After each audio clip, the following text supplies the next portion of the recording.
Hello guys. पता है जब से सितंबर 25 का रिजल्ट निकला है ना, मैं जो भी बच्चे फेल हो गए ना, अनफॉर्चुनेटली पास नहीं हो पाए, मैं उनके साथ रेगुलर कनेक्ट में हूँ थ्रू मल्टीपल मोड्स। मेरे टेलीग्राम ग्रुप में, मेरे व्हाट्सएप मैसेज में, डायरेक्ट कॉल के थ्रू, लिंक्डइन के थ्रू और यूट्यूब कमेंट्स के थ्रू मैं डायरेक्ट कनेक्ट में हूँ उनके साथ।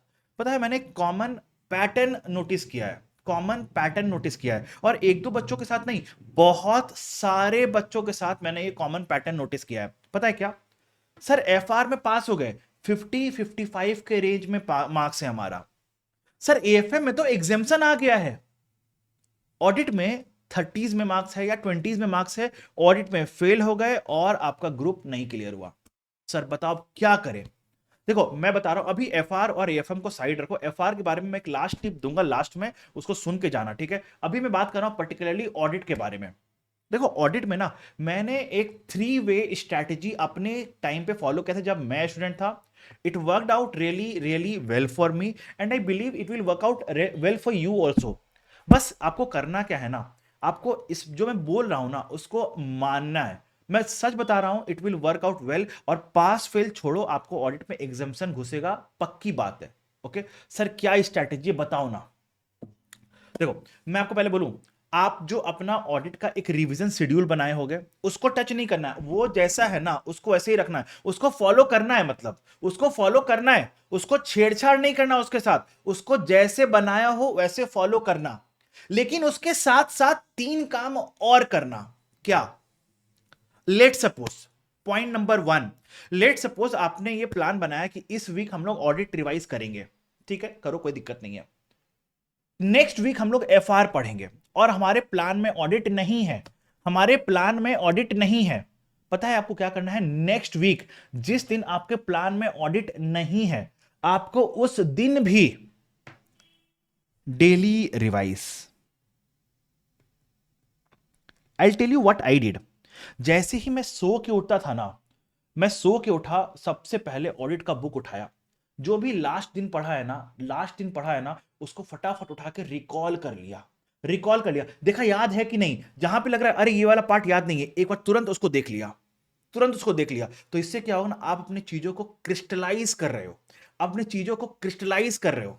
ओके, तो ये वाला पार्ट करो, डेली रिवाइज करो। मतलब आपको एक दिन भी ऐसा, नेक्स्ट का 50 दिन बचा है आपका एग्जाम में, जनवरी 26 में 50 दिन बचा है। ट्रस्ट मी, इसमें से एक दिन भी ऐसा नहीं जाना चाहिए जिसमें आपने ऑडिट नहीं पढ़ोगे। आपको ऑडिट डेली पढ़ना है। ओके, आधी घंटा ही पढ़ो, 1 घंटा पढ़ो, लेकिन डेली पढ़ोगे ऑडिट। ओके, पहला पॉइंट।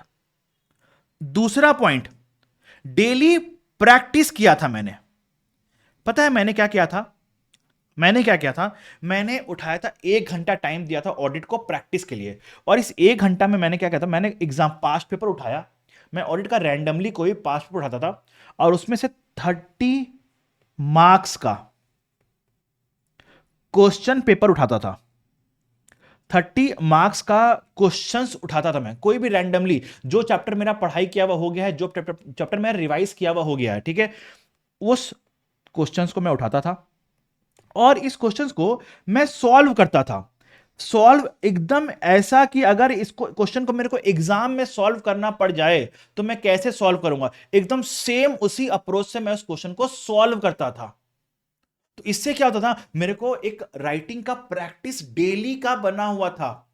चाहे उस दिन के प्लान में मेरे ऑडिट था या नहीं था, इरेस्पेक्टिव ऑफ दैट, मैंने ये 2 काम हमेशा किया। मैंने ये 2 काम हमेशा किया। ट्रस्ट मी, मैंने डेली 3 क्वेश्चन लिख के प्रैक्टिस किया है। डेली 3 क्वेश्चन लिख के प्रैक्टिस किया है। एंड आपको एक चीट बताता हूं, मैंने क्या किया था। मैंने क्या किया था, इस 3 क्वेश्चन में ना, मैंने एक क्वेश्चन हमेशा से प्रोफेशनल एथिक्स का रखा था। एक क्वेश्चन हमेशा से स्टैंडर्ड्स ऑन ऑडिटिंग का रखा था। ठीक है, और एक क्वेश्चन कोई भी जो भी मेरे को मन कर रहा है वो रख लेता था। ठीक है, तो ये आपको अगर ये कर सकते हो तब तो उससे बेहतर कुछ हो ही नहीं सकता है। ठीक है, तो ये रखना। ठीक है, बट हाँ, 3 क्वेश्चन प्रैक्टिस कर रहे हो daily, that is for sure, that is for sure. ठीक है, और मैं क्या करता था ना, रिवीजन सुबह करता था। सो के उठा, फटाफट पहले रिवाइज कर लो। देखो, अगर अपना दिन आप स्टार्ट करो पॉजिटिविटी के साथ ना, तो पूरा दिन सारा बहुत बढ़िया जाता, बहुत बढ़िया जाएगा दिन आपका। ठीक है, तो मैंने क्या किया ना, जो कल पढ़ा है तो चैप्टर से फेमिलियर हूं, राइट, मेरे साथ फ्रेंडली है वो चैप्टर जो भी कल पढ़ा है, राइट, उसको उठ के तुरंत रिवाइज किया तो अच्छा लगता है, राइट, स्मूथ लगता है दिन, राइट। तो फटाफट किया, अच्छा लगा, मन लगा, सबको समझ में आ गया। अगर लगा कहीं भूल गए हैं तो उसको देख के रिकॉल कर लिया, रिवाइज कर लिया, तो एक सेंस ऑफ अचीवमेंट आ गया। सुबह सुबह ही अगर सेंस ऑफ अचीवमेंट आ गया ना, मस्त जाता है दिन पूरा। ठीक है नाउ, तो मैंने ये दो काम किया। एडिशनली मैंने क्या किया था, आई टेल यू। मैंने एक ही मॉक टेस्ट दिया था यार, मेरे पास टाइम का कमी था, ठीक है। But I will tell you यार, आई टेल यू, कम से कम दो देना। मेरे से वो गलती हुई थी कि मैंने एक ही दिया था, और वो भी एक पूरा नहीं दे पाया था due to lack of time. But I tell you guys, I tell you, आप कम से कम दो मॉक टेस्ट देना, आप कम से कम दो मॉक टेस्ट देना। ट्रस्ट मी, बहुत ज्यादा हेल्प मिलेगा, बहुत ज्यादा हेल्प मिलेगा। कम से कम दो मॉक टेस्ट देना। अगर आप इतना करोगे ना, along with the plan of your revision, along with your revision plan, देखो मैं रिवीजन प्लान ऑडिट का नहीं बता पाऊंगा, मैं ऑडिट की फैकल्टी नहीं हूं यार, ठीक है।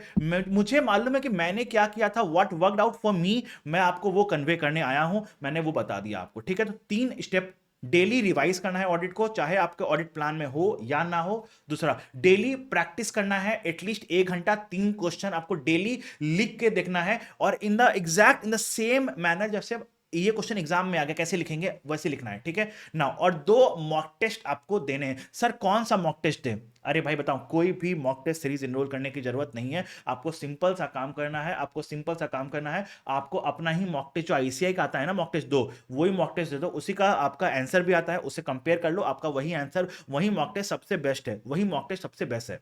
तो उससे ऊपर और कुछ नहीं चाहिए, ठीक है। नाउ, अगर आपको एफआर में कॉन्फिडेंस नहीं आ रहा है, ये तो हो गई ऑडिट की बात, अब बात करते हैं एफआर का। अगर आपको एफआर में कॉन्फिडेंस नहीं आ रहा, आपको एग्जाम जनवरी में देना है, तो you can enroll in my FR crash course. 90 hours का बैच है, पूरा कंसेप्ट को अच्छे से समझाया है, 300 प्लस क्वेश्चंस का प्रैक्टिस कराया है, बहुत सारे मास्टर एग्जाम्पल्स ला के सॉल्व करा दिया है, और प्लस सबसे बेस्ट पार्ट, हम लोग हर संडे के संडे 2 बजे लाइव सेशन लेते हैं, जहां पे आपको कुछ भी अप्रोच में डिफरेंस लग रहा है तो आप में से डिस्कस कर सकते हो, कोई क्वेरीज है एफआर में तो वो डिस्कस कर सकते हो। मतलब बेसिकली 2 बजे से 4 बजे तक मैं आपके लिए हूं, आपको जो मैसेज डिस्कस करना है you can discuss that with me. तो एक लाइव गाइडेंस पूरा चलते रहेगा आपका, और प्लस 2 मॉक टेस्ट भी लूंगा मैं, 2 मॉक टेस्ट भी लूंगा, ठीक है। इस बीच में अगर आपको कुछ लगता है कि आपका एफआर का आंसर लिखा आपको मेरे से रिव्यू कराना है, तो you can send the FR answers to me, मैं आपको रिव्यू करके बता दूंगा, ठीक है। तो ये क्रैश कोर्स है पूरा, और इसका प्राइस है तो 4500, बट मैंने डिस्काउंट कर दिया है फॉर जनवरी 26 स्टूडेंट्स,